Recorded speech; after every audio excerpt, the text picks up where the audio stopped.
तो आपको इस मनुष्य जीवन की जो कीमत है इसका कोई तुलना नहीं कर सकते। किसी भी चीज से इसके मोल को नहीं आंका जा सकता। एक श्वास उस श्वास में यदि सत मंत्र का, सत्य नाम का जाप और विधिवत किया जाता है, उसकी कीमत बहुत है। उसकी कितनी कीमत है?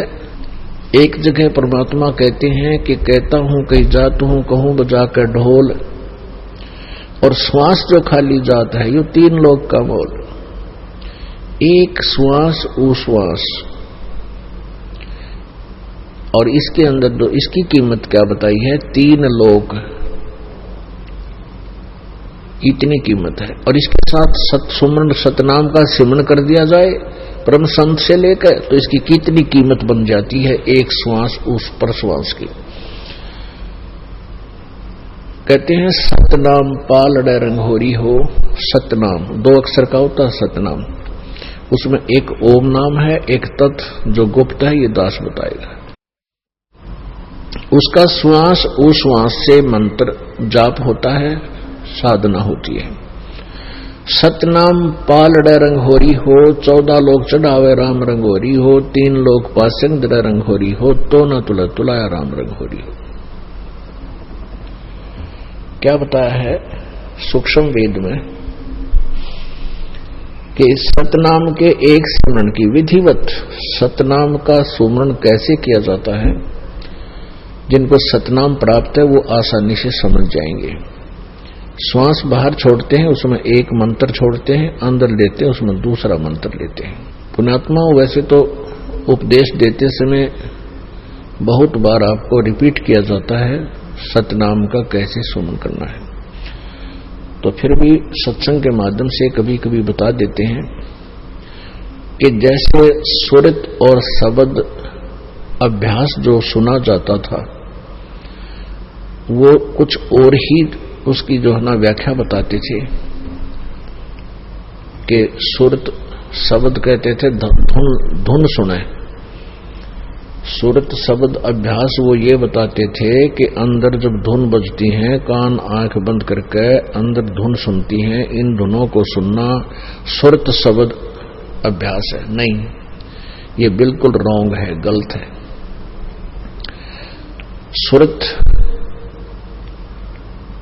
और शब्द का अर्थ है जैसे हम सिमरण करते हैं, श्वास बाहर छोड़ा, कौन से मंत्र का जो जाप हम बाहर किया, उस मंत्र के अंदर जब श्वास के द्वारा हम कौन सा मंत्र बोल रहे हैं, उसके ऊपर मन, सुरत और नृत, ये तीनों लग हैं। जब हम ये देख रहे हैं, ये महसूस कर रहे हैं कि मैं के बोल रहा हूं बाहर श्वास छोड़ते समय, ये सुरत नृत और मन ये तीनों लागे, और पवन ये है ही क्योंकि श्वास पवन है। तो सुरत नृत मन पवन ये तीनों एकत्र होकर जो सुमरण किया जाता है, इसी प्रकार अंदर जो कौन सा हम मंत्र ले रहे हैं उसके ऊपर हमें अंदर महसूस होता है क्या बोल रहे हैं अंदर अंदर है, और बाहर छोड़ते हैं कौन से नाम को हम बोल रहे हैं, उच्चारण जाप कर रहे हैं, अंदर कौन से का जाप कर रहे हैं। ये मन और सुरत और नृत इसके ऊपर लगी रहे। यदि वैसे ही श्वास उश्वास माला हाथ में ले ली लगे रहे और ध्यान रहानी के मैं बाहर क्या बोल रहा हूं, छोड़ रहा हूं, अंदर क्या ले रहा हूं, उसके ऊपर मन सुरत नहीं रही, सुरती नहीं रही।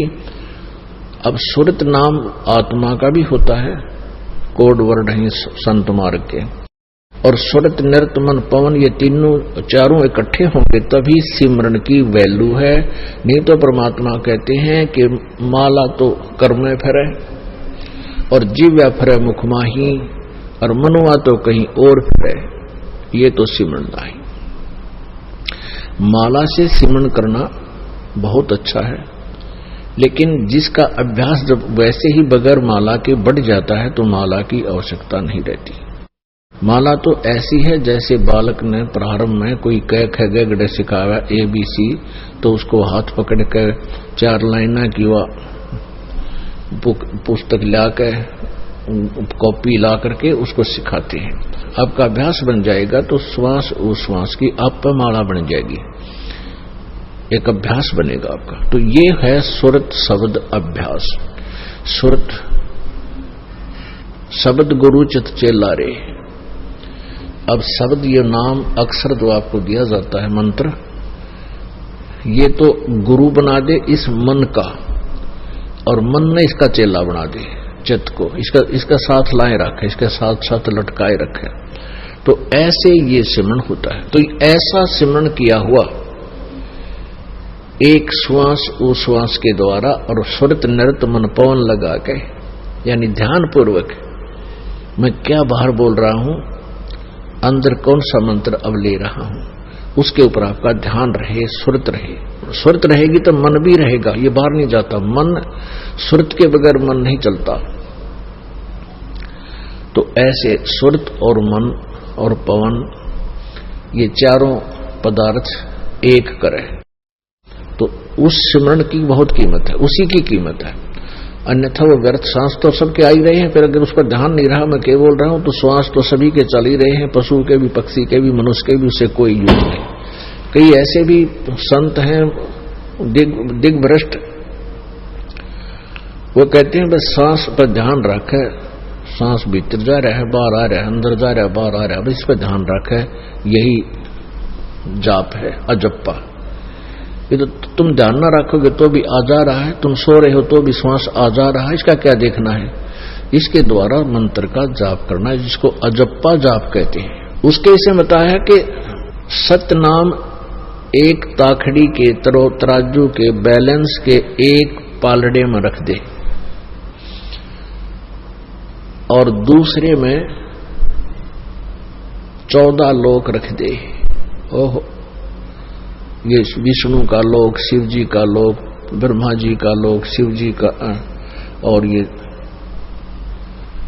जो है धर्मराज का लोक, ऊपर खेड़े हैं ब्रह्मलोक के अंदर भी कई लोक हैं, गोलोक आदि, इन सबको मिलाकर के ये 14 लोक बनते हैं। और ये 3 लोक कौन से हैं? ये पृथ्वी लोक, स्वर्ग लोक और पाताल लोक, ये 3 अलग हैं उन 14 से। तो क्या बताते हैं, जैसे पहले पुराने समय में क्या होता था, एक तराजू आकृति बैलेंस तखड़ी, वो एक डंडा बांध दिया करते उसका लकड़ी का, और दोनों तरफ लोहे के पलड़े टांग दिया करते, रस्सी बांध गए। और जैसे कोई बिजनेसमैन सेठ कणक तोलने जाता था किसी के घर पे, किसान के, तो पहले वो न्यूज दिखा करता, देख भाई ताखड़ी बैलेंस में ठीक है, ये इसमें कोई एरर नहीं है। एरर ठीक करने के लिए, यदि एरर होती तो उसको ठीक करने के लिए जो कणक तोली जा रही थी, जैसे चने तोलने थे, तो चने ही एक मुट्ठी चने उठाकर वो दूसरी साइड में डाल दिए जाते। तो ऐसे इस प्रकार उस तराजू की एरर को ठीक करते, उसको पास्यंग कहा करते। उसी कणक में से दूसरी साइड में थोड़े से दाने डाल दिया करते, तराजू बैलेंस हो जाती थी, और उसी तरफ बट्टा रखकर फिर बाकी शेष कणक उससे तोला जाता था।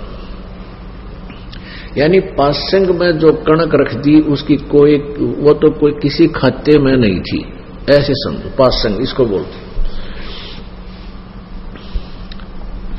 तो क्या बताते हैं, सतनाम पालड़े रंग होरी हो, 14 लोक चढ़ावे राम रंग होरी हो, 3 लोक पास्यंग धरे रंग होरी हो, तो ना तुले तुलाया राम रंग होरी हो। अब समझ गए होगे आप कि 3 लोक, ये पृथ्वी लोक, स्वर्ग लोक और पाताल लोक, इन 3 लोकों में प्राणी हैं। और कहते हैं इनको तो पास्यंग धर दे, यूजलेस, यू तो हमारे उस सौदे में है ही नहीं, ये तो वैसे अलग रखा हुआ है। और 14 लोग चढ़ावे राम रंगोरी हो, तो ना तुला तुलाया राम रंगोरी हो, तो भी उस एक सिमरण की इतनी की। अपन आत्माओं जो ट्रीटमेंट करता है, डॉक्टर को पता होता है कि जो टेबलेट मैं दे रहा हूं इस रोगी को, ये कितनी कारगर है। और रोगी जो दीर्घ रोगी होते हैं उनको धीरे धीरे उसका सहारा मिलना शुरू होता है। तो ऐसे ही आप ये मंत्र जाप करते हैं, आपको कितनी कीमत मिल रही है इसकी आपको नहीं मालूम, इस दास को पता है। और फिर जब आप यहां से जाओगे, मान लीजिए आप कम से कम, जिसको भगवान चाहिए, परमात्मा का डर है, वो कम से कम 1 घंटा, 1.5 घंटा, 2 घंटा तो सिमरन सारे दिन में कर ही लेता है। 1 घंटे के अंदर 900 श्वास उश्वास आते जाते हैं।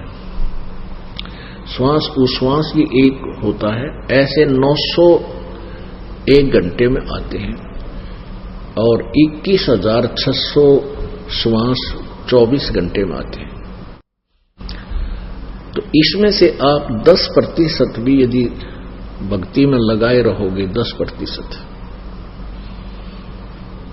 यानी लगभग 2000, 2100,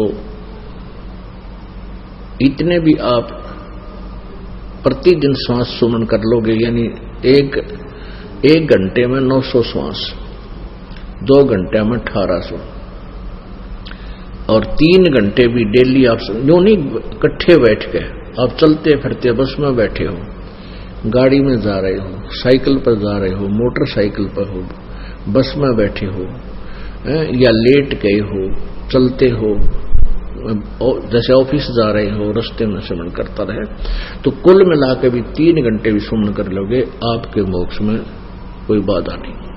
लेकिन मर्यादा में रहना पड़ेगा, और ज्यादा कर लोगे तो मेरिट पाओगे, बहुत ही ज्यादा अच्छी, उसमें कोई बात खत्म हो जाएगी।